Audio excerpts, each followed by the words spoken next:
This week's Four Questions Journalist Spotlight is brought to you by Leff's Atlanta Media, Atlanta's best journalist database. Subscribe at leffsatlantamedia.com. Welcome to another edition of our Four Questions Journalist Spotlight. We are talking this week, with JD Capelouto, who you probably remember from the Journal-Constitution, but JD's got a new job with a website called Semafor, or a news organization called Semafor. Am I pronouncing that correctly? Perfectly. Okay, cool. Sometimes people it looks one way, but it's like, no, it's not Semafor, it's Semafor. Yeah, something funky like that. Because I've heard a few incorrect pronunciations. Yeah, I have to correct people. They'd be like, we want to be funny and different, So we took a name that you would obviously pronounce one way and came up with a funky name for it that no one will ever remember. Well, let's do this first, JD. Tell me first.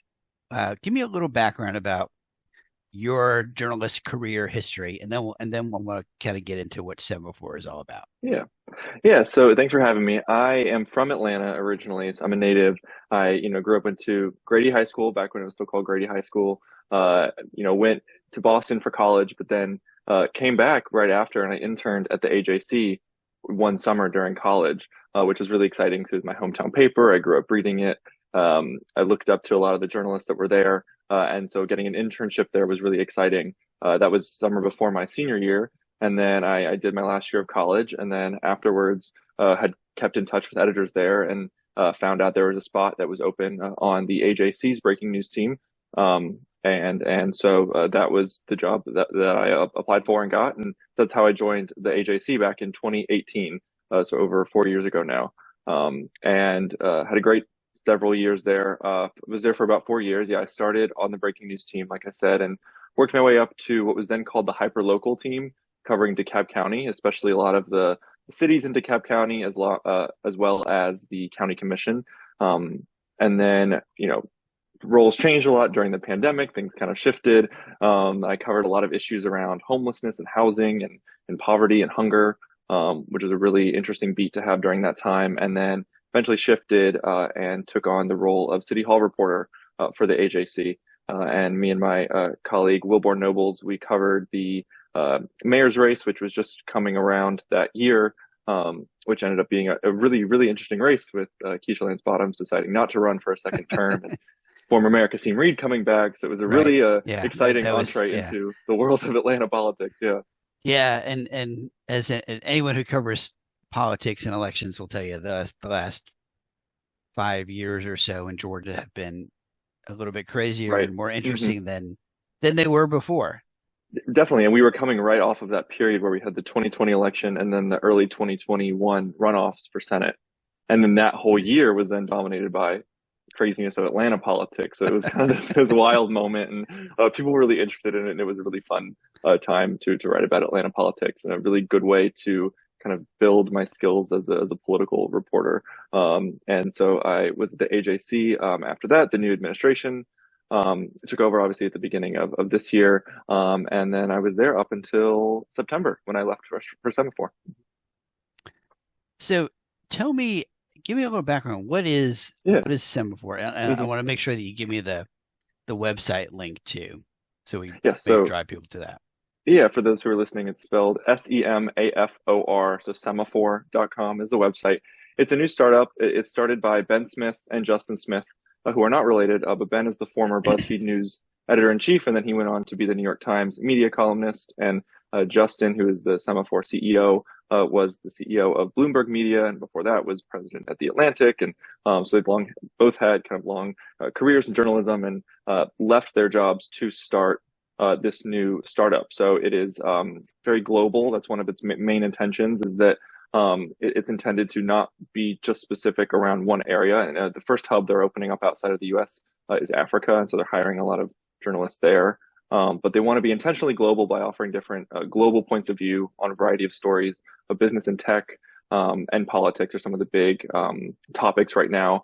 But they plan to grow. And it's been a really exciting time. One thing that they is one of the kind of focal points of Semafor is that for a lot of stories, journalists are they have their view in the story, not necessarily kind of their stance on a political issue, but kind of their analysis and where they're coming from. So you can read a story and it clearly differentiates the news and then the reporter's view, where they kind of say, here's what this means. Because the way that Semafor kind of approaches this is that in a lot of traditional media storytelling, that's all kind of infused into one article, and it can be hard for a lot of readers who are overwhelmed to kind of know the difference between, okay, like how much of this is the reporter saying their analysis of what it means and how much of this is just a straight fact. So Semafor tries to differentiate that and provide views from different countries. And we also have a whole slate of newsletters. So please go sign up, semafor.com.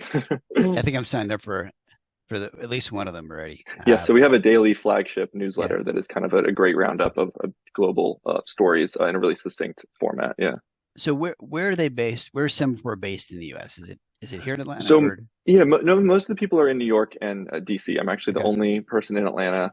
I was here when I applied and got the job, and thinking about moving up to New York maybe, but for now staying in Atlanta. I have no immediate reason to move. I can do this remotely, and I have gone up and met my colleagues in New York, which is really fun.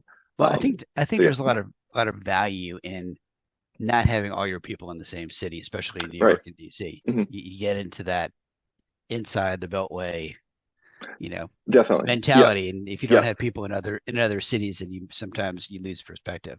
For sure. We also have people, I should add, on the West Coast and in London. There's a hub there, as well as reporters we're hiring in Africa as well. So they do plan to kind of grow from there and make it bigger. But yeah, it's great being in the South for them for the runoff, Senate runoff this year. For example, I was able to be at Warnock's election party and add some color that they might not otherwise have had, and obviously insight as a journalist who's based here and has written about Georgia. So it's been great. So where's the hub in Africa going to be?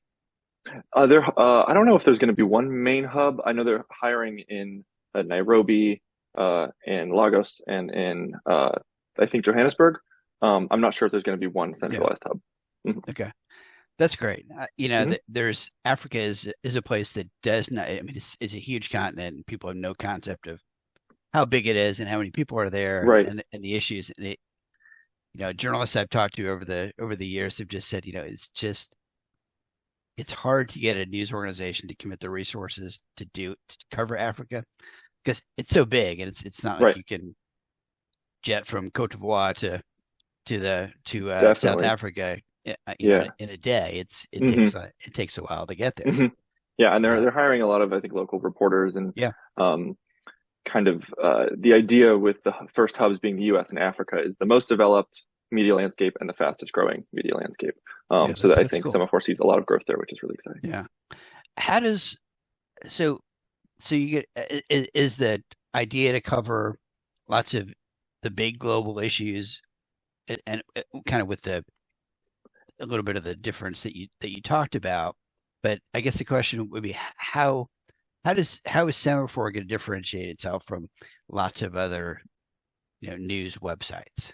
Right. I realized I forgot to also talk about my role at Semafor. Okay. I'm on the breaking news team. Is what our team is called. It's essentially kind of a general assignment team. It's a small team, but we cover pretty much anything happening anywhere. And so we try to differentiate ourselves in ways where we have what's called like the Semaform, which is kind of what they call the breaking up those different sections in a story. And so we try to think of how, when we think about which stories we do, kind of where can we add the most value with those different kind of subsections. So you'll see a lot of our stories will say the view from Japan, if there's something from Japan related to that topic that has an interesting perspective on it.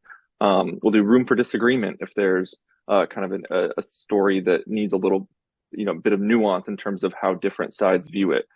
So we try to think of ways where we can kind of like move the needle, without necessarily being in Ukraine. Is there an interesting viral video from Ukraine that we can talk about why it's going viral and provide some of the background context and kind of give the reader, make it really easy for them to understand, but also give them some kind of new insight that they might not have known before. It's tricky, and we're still growing and figuring out, but it's been fun to kind of play with the different kinds of story forms, especially coming from such a local politics beat where a lot of it is kind of entrenched of here's what I'll cover. Here's the city council meeting. Here's the legislation. It passed. Now I can kind of write about anything, which is both daunting and really fun.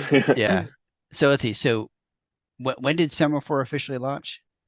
In mid-October of this year. So we're still very new. Mm-hmm. Okay. And you joined of 2021. Yeah. Mm-hmm. 2020. And you joined when? Oh, 2022. Gosh. Yeah. Losing track is around the new year. It was this year, right? It was 2022, October 2022. Sorry about that. Yeah. And you started when? I started a few weeks earlier, so I came in pre-launch and Okay. was able to kind of meet everyone and learn how the systems work and everything. But I Okay. was there when we launched. Yeah. Okay.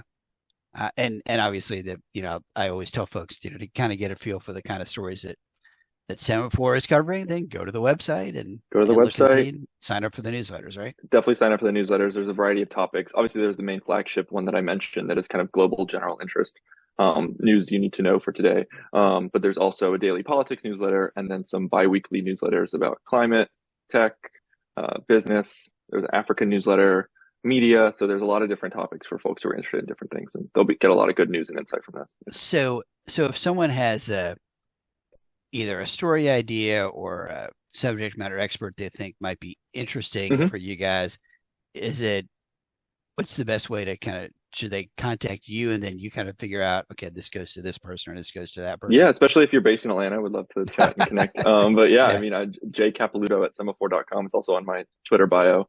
Feel free to email me, or if what could also work is kind of subscribe to one of the newsletters, and then you can always just reply to that newsletter, and it goes directly to the reporter who wrote it. So if it's a Okay. specific tech issue or business, something like that, you can find that newsletter and then really easily just get in touch. Yeah, because you're breaking news, and I guess they're like for the environmental newsletter, there's going to be Mhm. a specific person who is the environmental Correct. reporter who kind of Mhm. leads the coverage for that. Mhm. Yeah, Yeah, exactly. and can you The different see verticals. Yeah. different? Yeah, okay. How many different verticals are there? Putting you on I the can spot. check really quick. I know I can go to our website really, really That's all right. fast. That's all right. We'll I count up think like later. 6 or 7 right now, but Okay. I think they have plans for more. Yeah. Okay. Stay tuned. That's Yeah. good. Um, are there obviously with the breaking news, you don't necessarily plan ahead, but are there stories that you're thinking about? Hey, in addition to our breaking news, I want to cover Mhm. this topic. Yeah. So breaking Whether news, you do sometimes plan ahead if there's an event is coming up or some speech or some verdict or something. But beyond stuff like that, um, I'm very interested when it comes to tech advancements. One, like kind of the future of social media with Twitter. We found that those stories are, for me, are really fun to write and usually, have a decent level of engagement online. Kind of the future of social media. I think it's just a very interesting topic in general. Another one for me is AI and kind of how that trickles down and impacts folks' real lives. And we're seeing, with this new chat GBT thing that came out a few weeks ago, and everyone was using it to kind of make these fake prompts. Was a really kind of interesting way that it reached the masses in a way that I don't think we've seen before. So I'm curious as those advancements continue, kind of how they play out in real life. So that's a kind of a general one. I haven't seen that one yet. GBT. Chat. It's called Chat GPT. Yeah. Yeah. Oh, okay. It's kind of this really Yeah. advanced chat bot where you can have a Okay. conversation with it. It'll remember your past questions and conversations. It goes beyond like the really basic chat bots that existed earlier. I just saw that this morning on There were a lot of someone. people, Yeah. doing these like absurd prompts, like write a Seinfeld episode with, all the characters as animals or something, and it'll literally write like a script. Okay. All Of, right. like, something like that. Have you it's really cool. have you been experimenting with some of the other newer social media channels, Mastodon or Post News, any of those? I'm on Post and I'm on Mastodon. I still haven't gotten like quite the hang of them yet. They don't seem, at least to me so far, as user friendly as Twitter is. Yeah. And it seems like there hasn't been like this massive exodus from Twitter that really is forcing people to leave. But I am trying to get familiar with the other ones. Yeah, Mastodon takes it. People are confused about, okay, there's like 20 different servers. Which The servers, which server do I start on? Mm-hmm. But you can also see stuff on the other servers. Right. Each server has their own different like rules and stuff. So yeah, it doesn't seem to matter which server you join. You can connect with anybody Right. as long as you know their addresses on the other Mhm. servers. And then Post looks similar to Facebook and Twitter in some ways. Yeah, it seems like they see it's more news focused. And it seems very, very clean, which I like more than Mastodon, which was a little confusing to navigate. Post was a little more simple, but they don't have as many capabilities yet. Yeah, I I joined those two a couple of weeks ago just to just to see how easy they were to join. But then I had trouble finding people who I know on the site. So Yeah. And then I got nervous about posting on my Twitter to follow me on Post or Mastodon because there was temporarily that was not allowed, but apparently that was the thing. I think did they stop doing that? I think they did. They rolled that back. Yeah. Yeah. Said okay. Yeah, that was a bad idea. Mhm. All right. So here's the most challenging question. What is something cool or fun about JD that people might not know? One thing is that I am actually half German. I have German citizenship. And so I can go there and not have to get a visa or anything like that. I love traveling to Germany and I have a lot of family there. And I would love to someday live and work there if possible. But first I have to learn German, which I know a decent amount, but I'm not fluent yet. So that's next on my list of personal goals. So my wife's family is from southern Germany, and she's second generation, but she speaks an older version of German. From like her parents came over in the 50s. Yeah. So the version of German that she speaks when she talks in that version to her relatives currently, they look at her funny like you're speaking from it's like a different dialect. Yeah. Well, it's like someone from the 1700s talking to you. Yeah. It's kind of like that different flow. Interesting. Yeah, my family's in the Northwest, really close to the Dutch border, and there are they have an interesting dialect in the place where they speak where it's not all like der, die, das. There's a lot of just like duh. They kind of just replace duh for all of that, and so it's. I speak no German, so when we go over there, I just kind of nod a little bit. A lot of German. Most of them their English is pretty good. Yeah. But they'll get into conversations and they'll lapse into German. I'm like, okay, I'm just going to go do something else. Yeah. But they're in kind of the south, like Karlsruhe and kind of towards the Swiss border on that side. Yeah. That might be why it sounds different. Well, yeah, that too. Yeah, she tells me she says there used to be like a High German, and then interesting. Yeah, so cool. I can't remember which one she speaks. Yeah. Okay, all right. So what's the lightning round? So last book you've read or the last podcast you listened to? Because I'm finishing this book called Severance. It's by Ling Ma. It is not the same Severance as the Apple TV Plus show. It's a really different story. It just has the same name. And it's about this young girl who works in New York at a publishing plant before and after a deadly disease kills most of the planet. But it was written pre-COVID. And it's very interesting to see kind of the parallels between like what, this writer figured would happen in like a worldwide pandemic situation versus what actually happened in terms of the masking and stuff. Yeah. So if you don't like pandemic, content, it might not be for you, but I find that stuff kind of interesting, especially when it's not based on COVID. It kind of predicted in a weird way a lot of the stuff that we're seeing now. Yeah. All right. Favorite local restaurant? That's a tough one.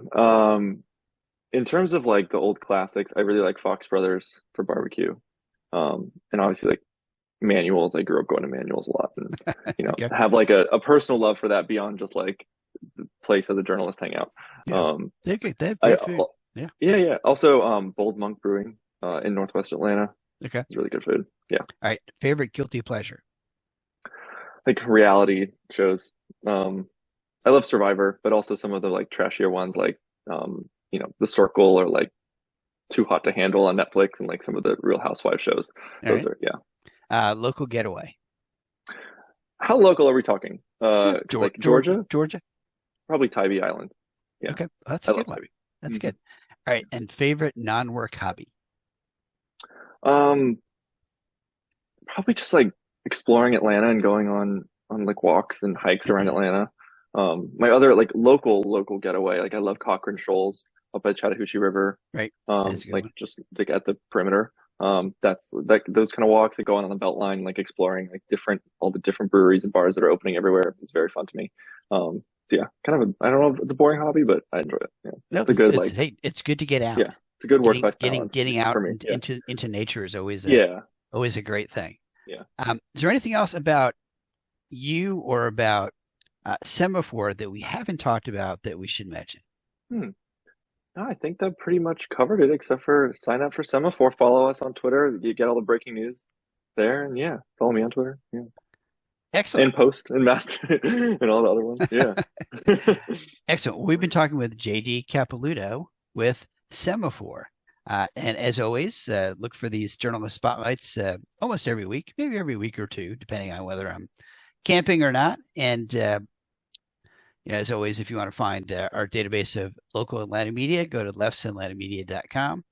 And if you need help with if you're a journalist looking for a source, go to mitchesmediamatch.com or just give me a call and we'll hook you up. JD, thank you for being with us. Thanks, Mitch. I appreciate it.